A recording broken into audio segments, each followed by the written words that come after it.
Oi, voltando com a segunda parte do vídeo. E cresceu em mim cada dia mais a vontade de ler a palavra, né? E eu fui deixando o caminho que eu estava trilhando, né? Aos poucos eu fui deixando. E quando foi um dia ele falou assim pra mim: eu vou logo avisando. Eu não vou para a igreja. Aí eu disse: não, tá bom, tudo bem.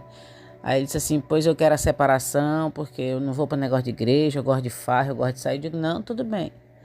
Ou seja, eu prefiro Jesus. Eu estou tão apaixonado pela palavra, estou tão apaixonado pelo Senhor, que o resto para mim não está me interessando. Então faça como você achar melhor. Só que através de uma comida que ele fez mal, né, que fez mal a ele pediu oração. E através dessa oração veio a cura. E através dessa oração foi a entrega dele, né? Ele se entregou e aí Jesus foi libertando a vida dele. E passaram-se 3 meses na libertação. Toda vez ele manifestava. Ninguém podia cantar um hino, ninguém podia ler a palavra que ele já estava manifestando. Entendeu? Então foram 3 meses. E quando foi, num dos dias que a gente foi pro templo, o meu menino ia conversando com ele, aí meu menino acho que ele tinha uns 3 anos por aí, se eu não me engano, não me lembro exatamente. E a chupetinha do neném caiu. Quando a chupetinha do neném caiu, que eu fui pegar, eu vi um demônio saindo, assim, debaixo de um pé de manga, né? E ele saiu em forma de homem, cachorro, era uma mistura, e fumaça escura, né? Aí eu também vi aquilo e fingi que não vi, né? E do nada começou uma discussão entre eles, né? E ele falou um palavrão e eu falei assim: olha, palavrão atrai, não fale mais. Aí ele pediu perdão a Deus. Quando chegou no templo, ele não entrou, ficou lá fora. O Espírito Santo falou comigo: volta lá e bota ele dentro do templo, os dois.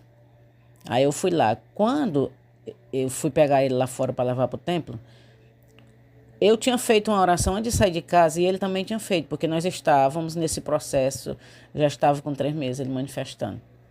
Quando ele chegava no templo, ninguém ficava no nosso banco. Onde a gente sentava não ficava ninguém, porque as pessoas já sabiam que ia ter de novo. Era levantado de banco, andava feito cobra na igreja, entendeu? Era um Deus nos acuda. E estava todo mundo já cansado daquilo, eu já estava cansada daquela situação. E eu disse para Deus: Senhor, ou o Senhor liberta ele hoje, eu não vou mais na igreja não. Entendeu? Não vou mais, porque é mentira, não estou vendo acontecer. Eu estava revoltada. E ele também fez a mesma oração. E quando chegou lá, meus irmãos, manifestou de novo. Eu não fui lá chamar ele lá fora. Quando eu entrei, manifestou. Aí eu digo: ah, não, Deus, de novo, Senhor. De novo, não. Aí ali, quando ele manifestou, eu falei não para o pastor, mas para a pessoa que me ajudava nesse processo de libertação, né? Na época ele era um diácono, hoje ele é pastor, né? E eu falei assim para ele, eu digo, meu querido, pergunte para esse demônio por que ele não quer sair. Aí ele até disse assim: eu não sou universal para estar entrevistando demônio.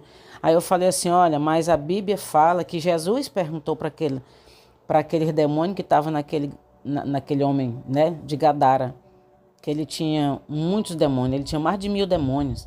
Então ele perguntou para ele, e ele falou que era multidão, porque são muitos. Então, você acha que Jesus não sabia quantos demônios tinha ali? Sabia, mas ele perguntou. Então ali, ele perguntou para ele por quê que aqueles demônios estavam ali. E ele falou que foi um pacto que foi feito com ele. Aí quando eu falei para ele que sabia desse pacto, aí ele veio para cima de mim querendo me matar. E eu repreendi no nome do Senhor Jesus. Eu digo: eu vou falar e tu não vai me impedir. Eu vou falar. Aí eu me lembrei da mãe dele, que inocentemente ela entregou a alma dele às almas. E entregou ao São José de Ribamar, que é o nome dele, né, também. Quando a pessoa entrega a alma né, as almas, ou entrega para um santo, como diz, né? Ela está entregando aos ídolos, como eu li aí na palavra para você. Ou seja, quando ela entrega aos ídolos, ela está entregando aos demônios. E o Senhor disse que não é para nós participar da mesa dos demônios. Por quê? Porque é legalidade, é brecha. Eles têm ali uma brecha, um acesso à vida da pessoa. Entendeu? E ali ele vai passando de geração em geração, se esse mal não for cortado. E através dessa confissão, né? O inimigo ficou irado, mas foi feita ali uma oração.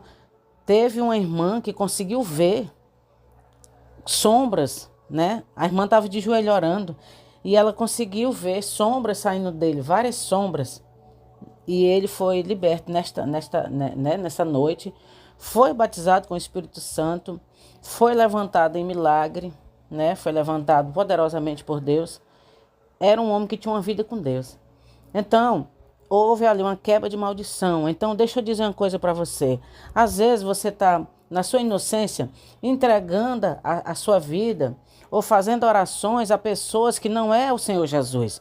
E ali você está pedindo aos demônios, você está clamando aos demônios. Isso é um perigo. Se você tem dúvida, procura a Bíblia. Procura sobre idolatria. Entendeu? Que Deus ele vai esclarecer. Tinha uma cliente minha que dizia, por que não me ensinaram isso? Né? Por que ninguém me ensinou isso? Eu digo, é por isso que é importante a gente não só ir à igreja, mas a gente consultar as escrituras. Amém? Então consulte as escrituras.